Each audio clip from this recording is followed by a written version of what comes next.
La Carta Democrática Interamericana es un mecanismo que busca preservar el sistema democrático en el continente. De ser activado, podría incluso terminar con la exclusión de Venezuela de la Organización de Estados Americanos.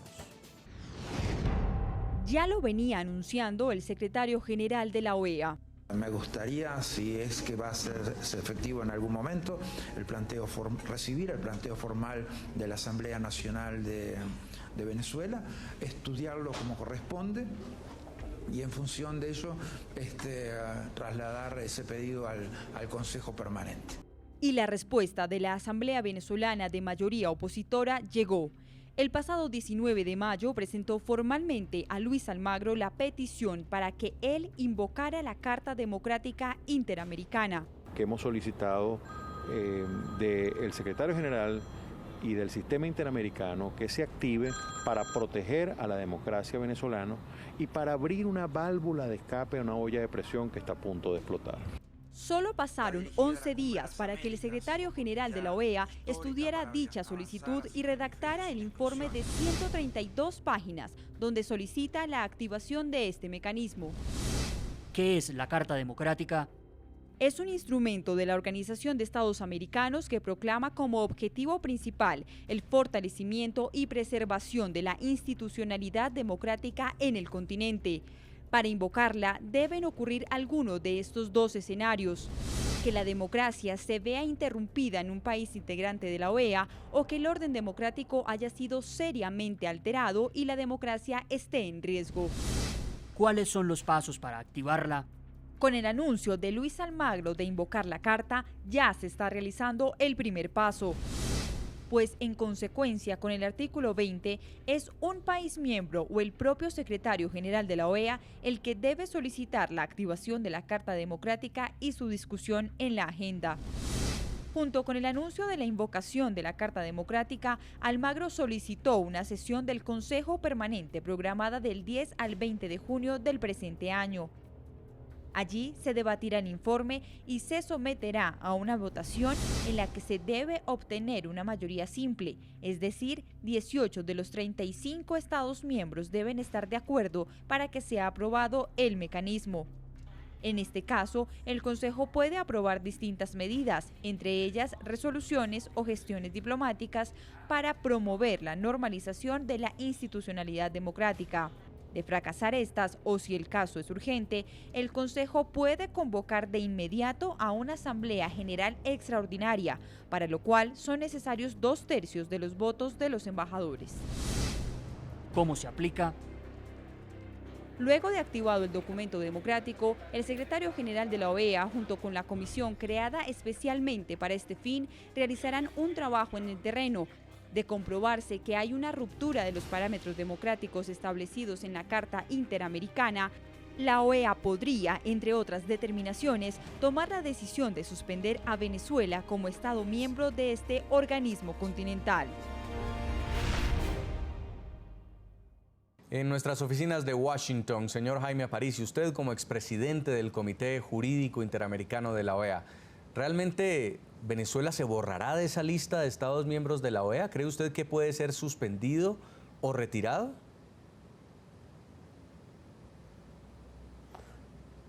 Bueno, en este momento, y yo creo que el secretario general de la OEA ha dado un gran mensaje sobre las razones para aplicar esta carta, es perfectamente, desde el punto de vista jurídico, es perfectamente aplicable la carta. Ahora, esto requiere una mayoría, por supuesto, para que el Consejo Permanente apruebe discutirla de 18 votos.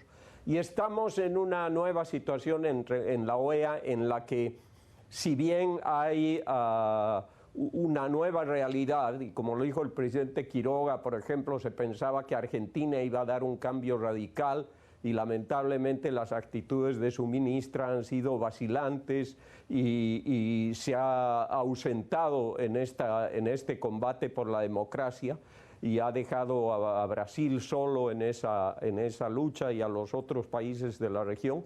Creo que en este momento todavía no hay una mayoría que acepte aplicar la Carta Democrática, porque Venezuela tiene todavía el apoyo de los votos del Caribe. Estamos hablando de 10 de los 17 o 18 que necesita para que esto no prospere. O sea que si sumamos los votos del Caribe más los votos del ALBA y digamos la indiferencia de uno o dos estados, ellos todavía tendrían la posibilidad de evitar que se aplique.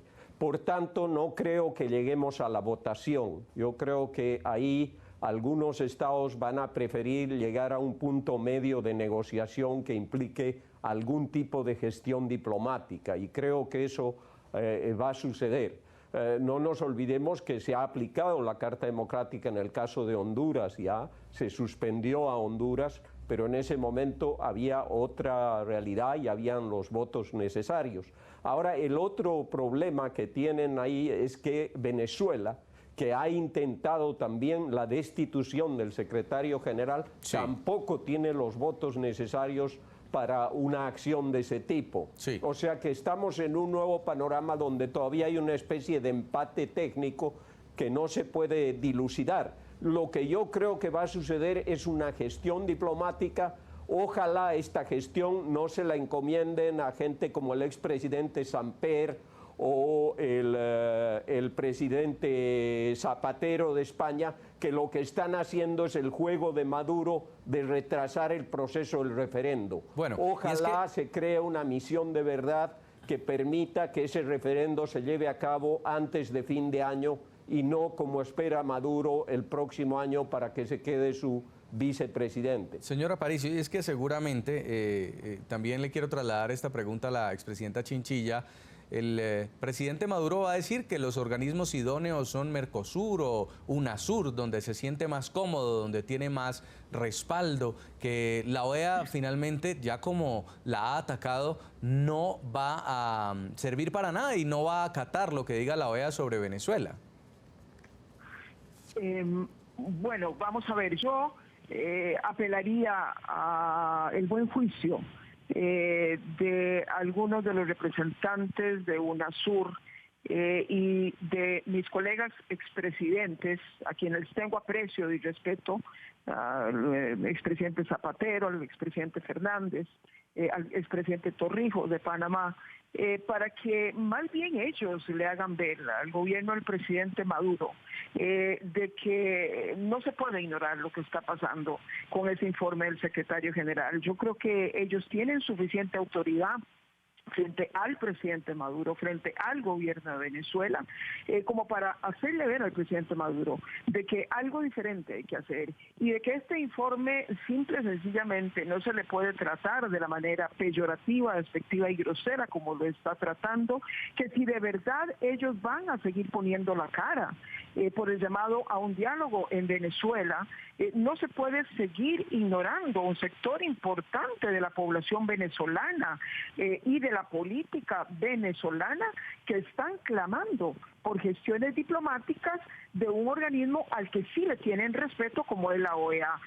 Yo pienso que no necesariamente tenemos que pensar en quitar del todo a UNASUR, pero sí que haya una complementación que genere confianza en varios sectores, como es la gestión que pueda generarse desde la OEA a partir de lo que disponga una negociación diplomática, como decía Jaime, o bien a partir de una votación que se lleve al nivel del Consejo Permanente. Quiero invitar a esta hora también desde Santa Cruz, Bolivia, a Javier Elash. Él es el director legal internacional de Human Rights Foundation. Señor Elash, bienvenido, es un gusto tenerlo con nosotros. Gracias, Jason, por la invitación, el gusto es mío. ¿Qué significa para un país donde a esta hora hay presos por razones políticas, donde se están denunciando violaciones a los derechos humanos, donde hay escasez, donde hay hambre, donde hay falta de medicamentos, la activación de la Carta Democrática Interamericana y también la posible suspensión de la Organización de Estados Americanos? Ya retomamos la comunicación con el señor Elash. Quiero trasladarle la pregunta a usted, señor Aparicio. ¿Qué significa en la práctica la suspensión de Venezuela como un Estado miembro de la OEA?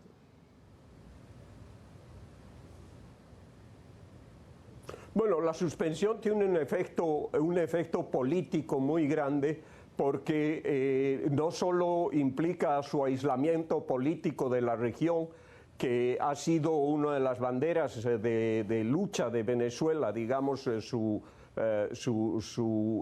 la integración latinoamericana, sino que también tiene efectos prácticos, como por ejemplo debería dejar de ser sujeto de crédito del Banco Interamericano de Desarrollo, y tendría problemas concretos en el acceso a créditos de esta institución. Y luego, como se ha visto en el caso de Honduras y en otros casos en la historia del Perú de Fujimori, etcétera, la presión externa e interna se vuelve muy grande y se vuelve es una presión con mucho más prestigio, porque está basada en una decisión legal de un organismo internacional. Y seguro, ahora sí ya tengo la comunicación nuevamente con el señor Elash, seguro Maduro no va a acatar lo que posiblemente le instruya la OEA, así ya lo ha dejado ver en sus discursos, también hasta posiblemente se anticipe a retirarse del organismo regional. Señor Elash, finalmente esta suspensión o esta convocatoria de la Carta Democrática Interamericana, ¿sí puede hacer algo? Sí, sí puede hacer algo, porque el principal rol que cumplen este tipo de sanciones en el derecho internacional es brindar una medida que se llama de satisfacción a las víctimas.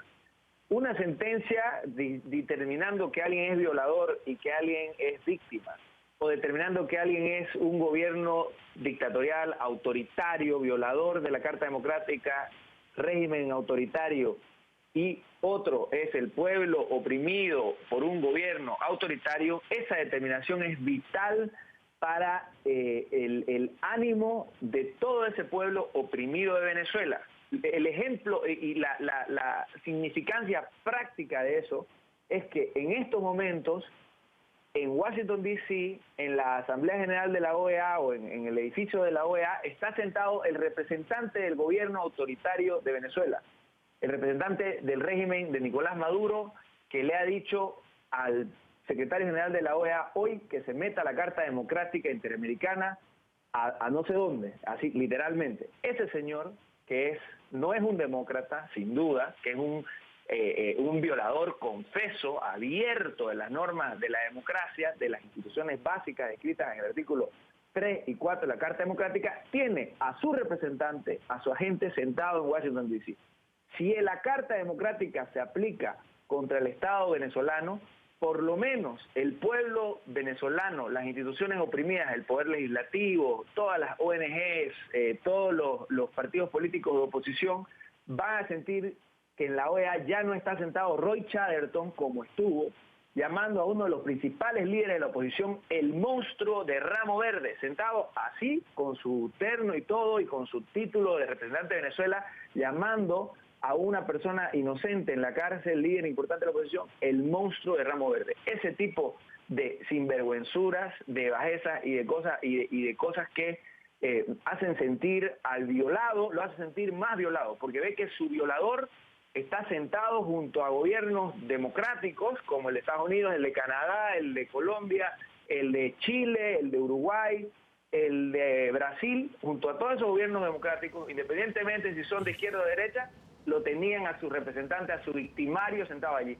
Ese es el gran logro que puede tener la suspensión de los gobiernos antidemocráticos de la OEA. Sí. Más allá de si el gobierno va a cambiar, va a dejar de ser o no antidemocrático, es una señal clara de que no pueden ser miembro de una comunidad de naciones democráticas.